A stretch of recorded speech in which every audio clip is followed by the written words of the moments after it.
Hello, everyone, and welcome to another episode of Respecting the Beer. My name is Gary Arndt.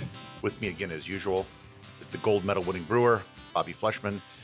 But we're going to be doing something a little bit different this episode. We have two participants in what I hope will be a civil debate that will not result in violence. We have Allison Fleshman on one side, who will be representing Malt, what's known as MSB, her favorite beer here at McFleshman's. And then the other side of this debate, we have Joel Hermansen representing 547 and hops.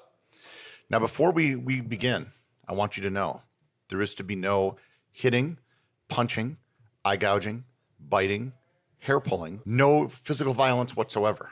There are to be no weapons, no bladed weapons, no firearms, or anything of the such. Is this understood? I understand. The terms of this debate, because I know this is a very, very contentious subject. I have some questions to the rules. Sure. If the pen is mightier than the sword, are pens allowed? The penis mightier, Trebek. Oh my God, stop it. Like anal bum cover Oh for my 500. Oh my goodness. So Yeah, fine. Okay, I'll keep the pen out of the game. I would like it known for the record that I do not have a pen. I came here only with kindness. because Allison only has one leg, we will let her begin. And I know, you got me in a white horse and not an MSB. Good grief. Oh my goodness. I'm so detached. Yes, you are. Can you pretend, or do you want another one? No, go get me an MSB, which is the world's best beer. How Okay. fitting was that's how this debate started? I think he did that. He put that in there like a false flag Okay. to kind of give her some momentum. So if you've come into the brewery and you've had a pint and you've happened to find me and Joel behind the bar at the same time, you may be familiar with, we have friendly banter back and forth. And so now we decided to really, Yeah, it's escalated. it has. So why is MSB the best beer could you we make? explain what MSB is for people? Absolutely. Okay, so our MSB stands for McFleshman's Special Bitter. You may be familiar with Fuller's ESB or Extra Special Bitter, or there's many ESBs around in terms of a style.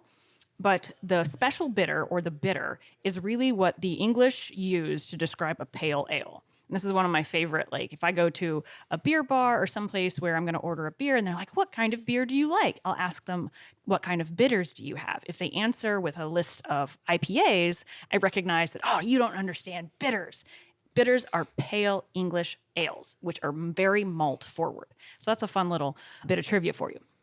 So our MSB, McFleshman Special Bitter, is basically the homage to what an English pale ale should be, which in my opinion, and I think the opinion of all of you listening, and it's about to be converted, is like what the foundational, traditional beer style is.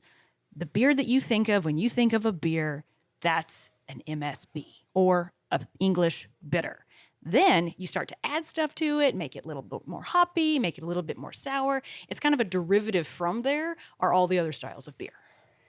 So in other words, MSB is like a blank canvas, and 547 is what happened to the canvas once an elite artist put paint and et cetera onto the canvas. Am I understanding that correctly? So I would say it's the foundation of all things.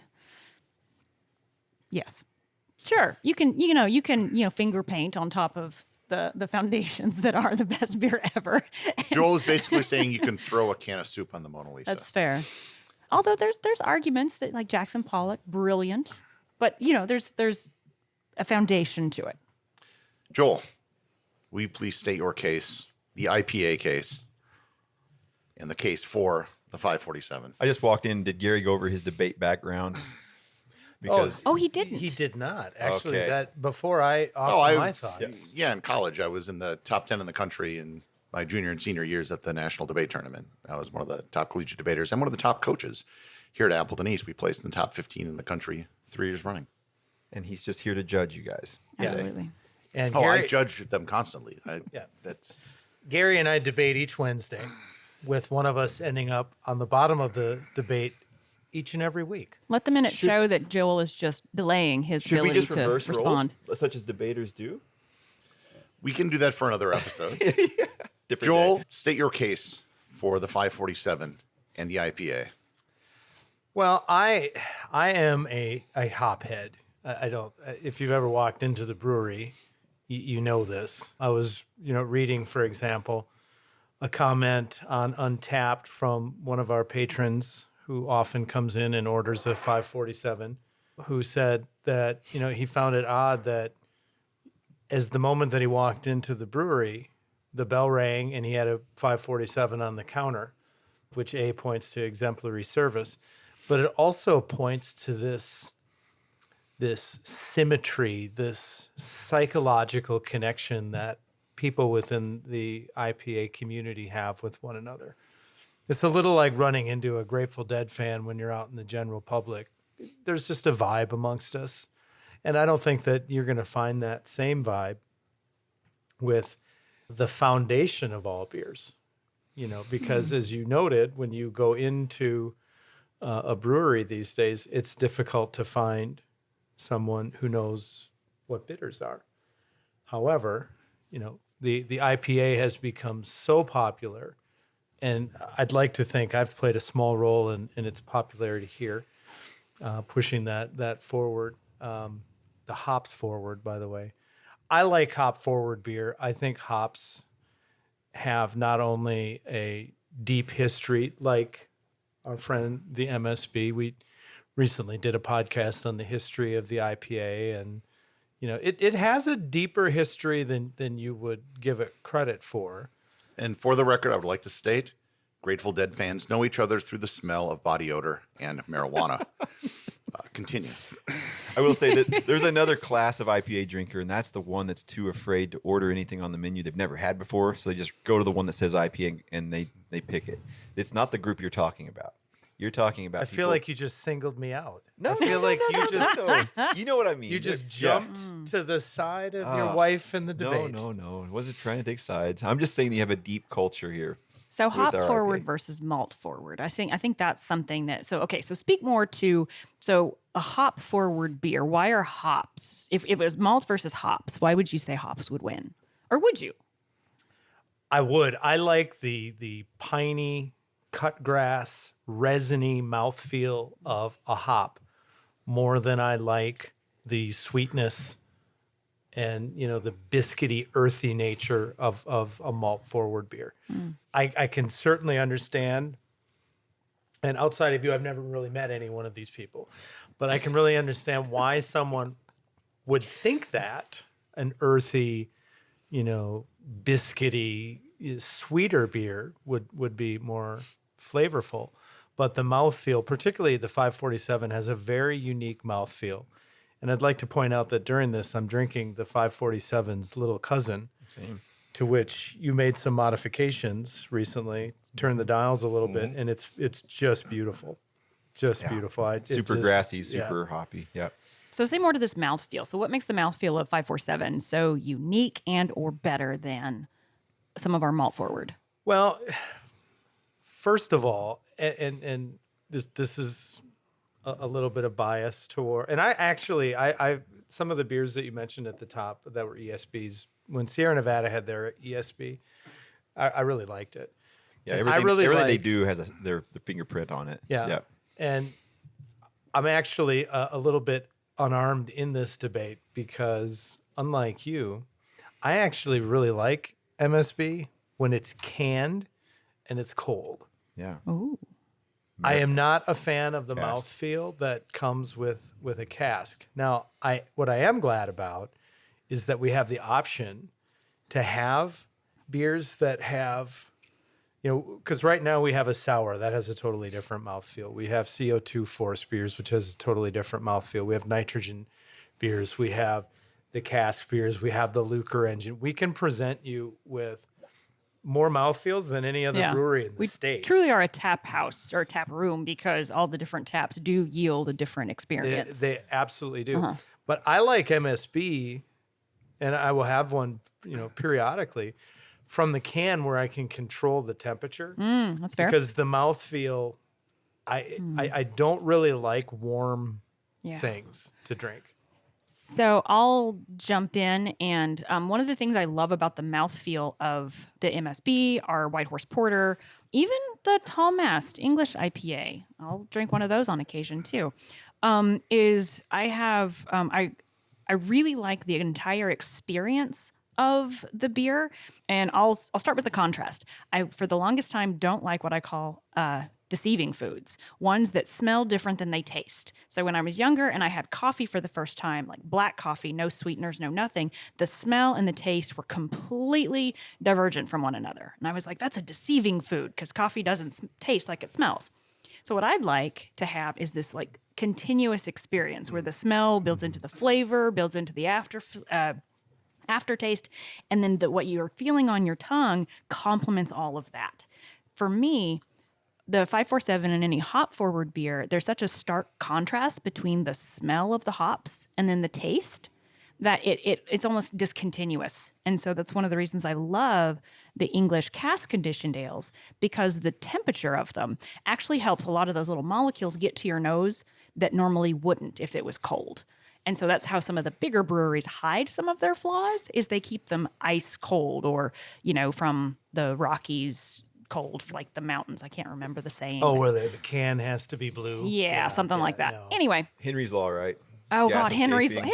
Law. Yeah, it's warmer. Anyway, more gas so escaping. the reason I love the MSB is because it has subtle hop aroma, not overwhelmed by the malt aroma. There's just kind of a nice balance. And then you get this gorgeous blend of malts and hops at the same time. And so there's no deception throughout. It's just a very continuous experience, which probably doesn't sound like this, earth-shattering, oh my God, but that's the beauty of it. It's a session beer. It's only 4.2%, I think. Is it 4.2% alcohol? Yeah, I know that's 4.5. 4.5? Is 547 a session? Oh. Well, it has been sessioned before.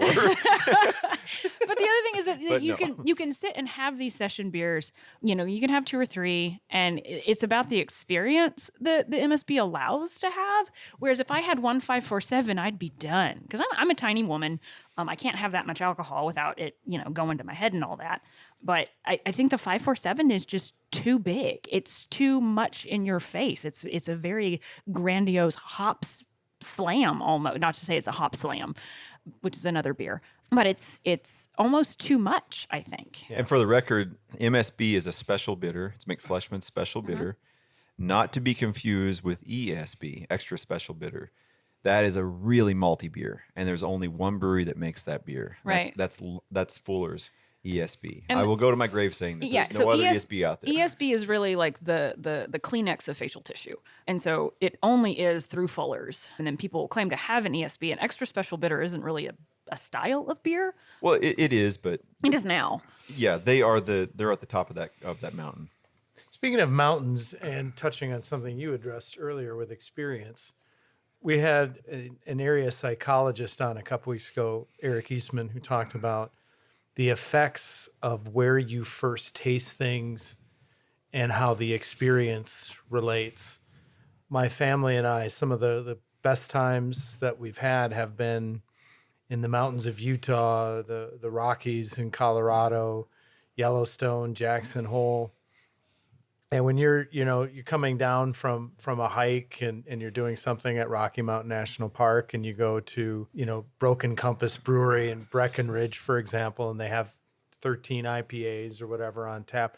The experience of associating, for me, the mountain environments that I enjoy so much in an IPA, I wouldn't have anything from an experience vector that would bring that beer into the mix. You're saying And- you haven't had the experience that makes you Want the MSB. argue for it? Yeah. So I was going to say a trip to Tadcasters do. Shut up, dude. You're taking my stories.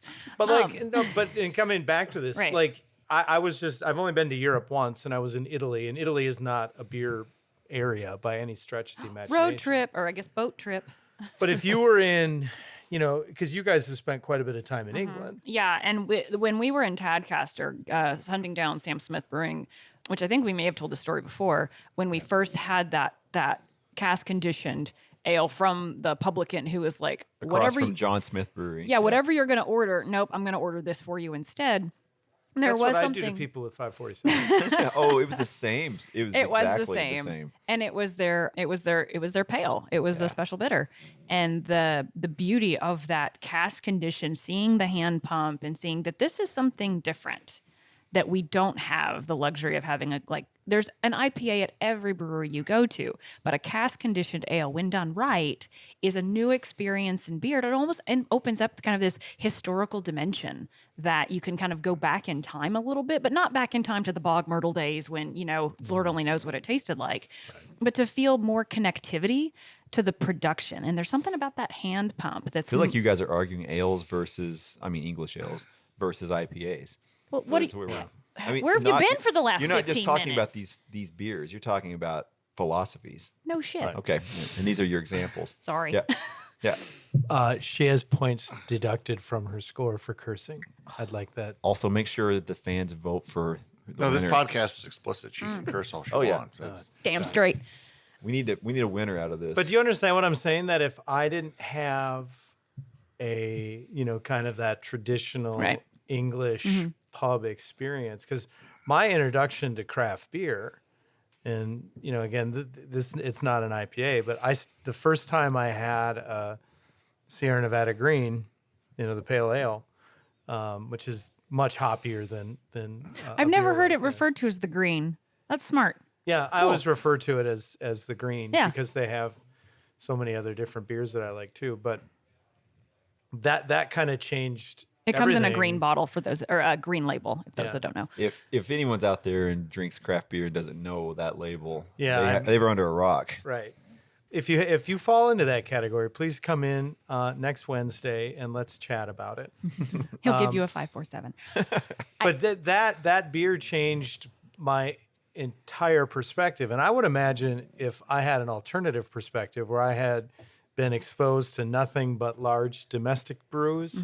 And then my first beer was, for example, the Fuller's ESB. I would probably have a different perspective, but I entered into this story from Sierra. a hop nose perspective. Well, and I entered in, so Bobby was in, you were in beer school, and it was during my postdoc, I think. I can't remember this time. But I would go to the pub with some friends of mine, and I would just drink Fuller's ESB. It was and actually Bass is what really started it. And that's what this is. This is a Bass equivalent. Yeah. And so those beers, just to me, is what beer tasted like, or is what it was supposed to taste like. But I want to go actually back to something. So now let's go back to the debate. Okay.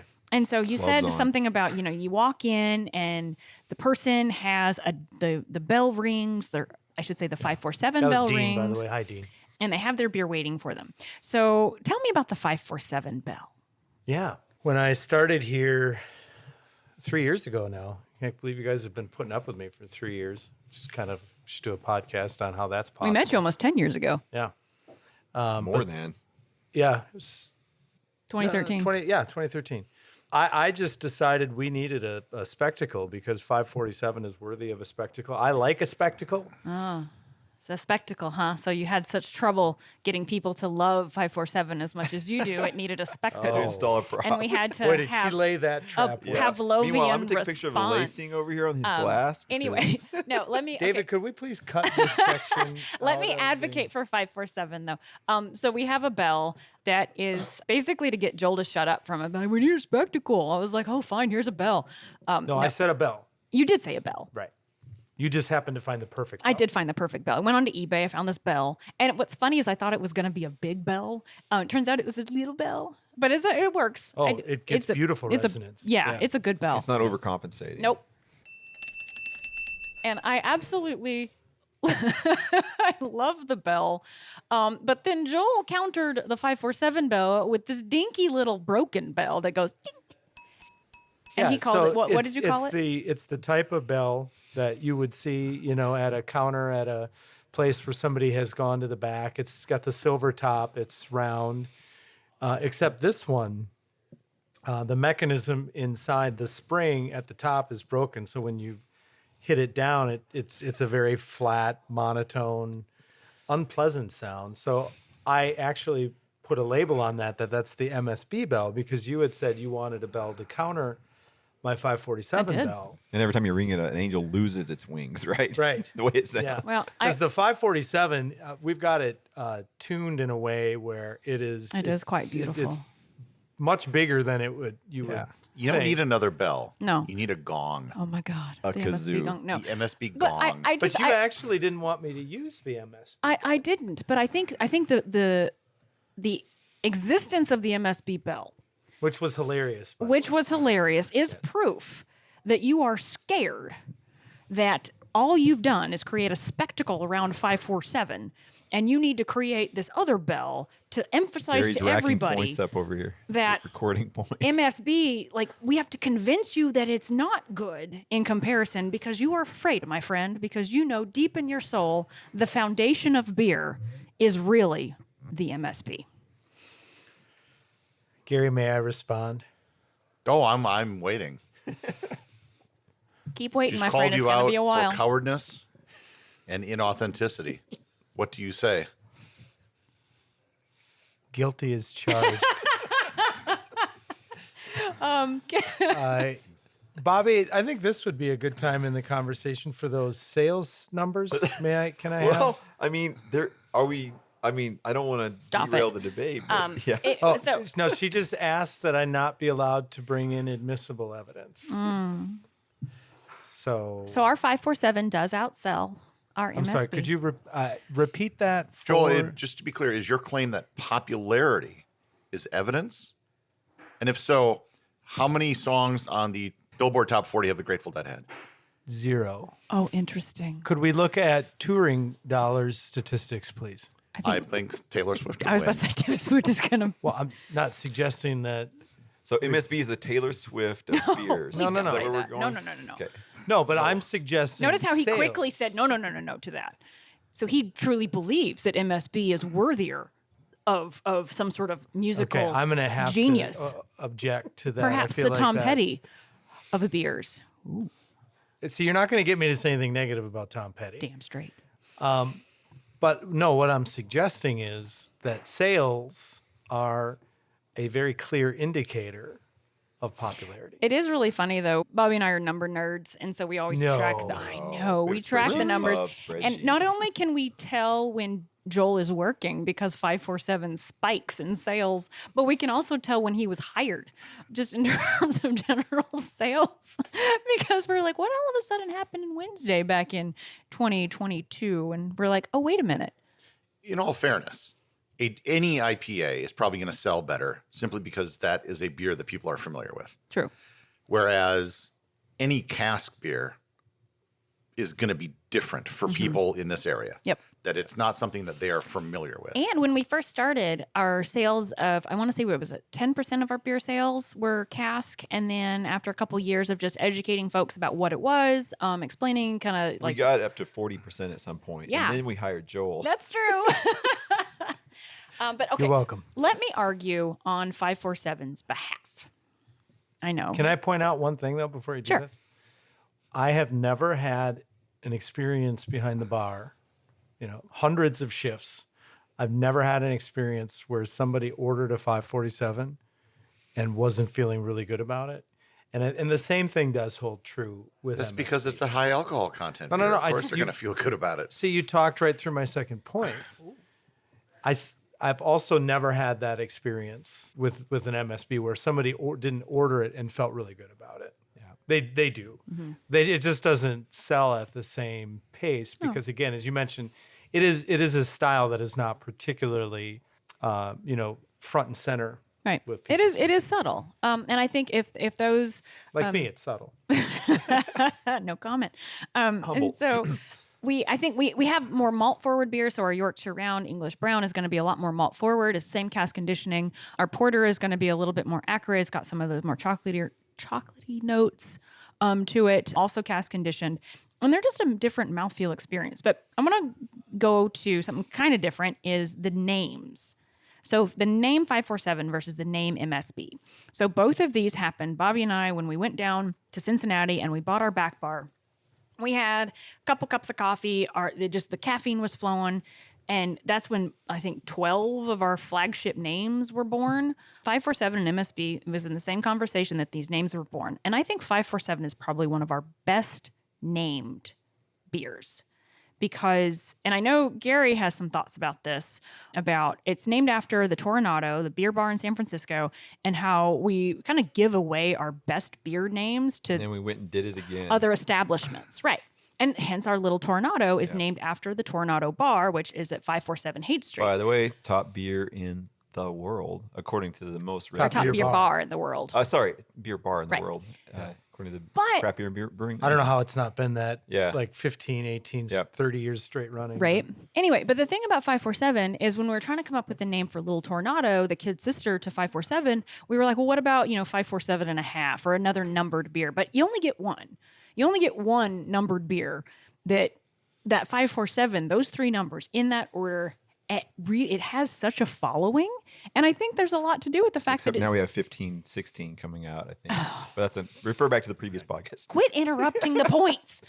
Anyway, I think it's such a unique name for a beer that for me, I think that's one of my favorite names of the beers that we have. Whereas MSB, More of a description. it's more of a description. Yeah. Whereas 547, you don't learn anything about the beer from the number, but you learn so much about the number from the beer. Yeah, we actually even have an upcoming entry into the McFleshman cinematic universe named after 547. Gary, this was your idea, so I'll let you talk about it. Oh, yeah. Fahrenheit 547. And This will be a dystopian future where hops are outlawed, and thus only outlaws have hops. A ragtag group of brewers out in the wilderness so there has to be like a protagonist to the story, and this would be a global organization to hunt down IPAs, and they would be known as the International Pub Authority, looking to find these people. We're looking for funding. The IPA, yes. please hit our Patreon page. We're going to do a Kickstarter to fund this. Would there be an MSB version of this tale where people dressed as Dan from this past Thursday night are pushing barrels through the streets? Oh my gosh. If you haven't seen the picture of Dan on Thursday, we had Repeal Day, and he was dressed up as Happy if it December was 5th.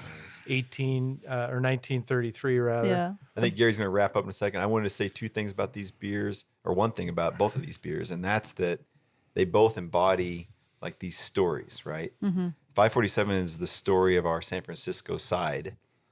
For me, as Allison points to, you got to dig deep to learn what the hell that number means. I love telling that story. And MSB is that if you dig deep enough, you learn about Tadcaster. And all beer, because it's the foundation of beer, thus it's wins. Which is why you guys need to have a book that's out at the bar so people can learn the backstories behind all these, because you have fantastic stories behind every single one of your beers, and nobody knows it unless they're listening to this podcast. So you should listen to the podcast and sign on to our Patreon. Who's the winner, Gary?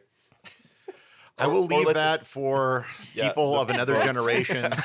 yes, 'cause I don't right. believe, the greater minds. I believe in 100 years we may have evolved enough to resolve this, but as of today, I don't believe we have the faculties to Cheers, friend. to do this. And that concludes this episode of Respecting the Beer. Make sure to subscribe to the show in your favorite podcast player so you never miss an episode like this. This is quality podcasting right here.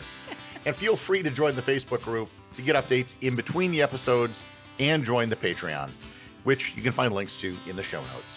And until next time, whether it's a 547 or an MSB, please remember to respect the beer.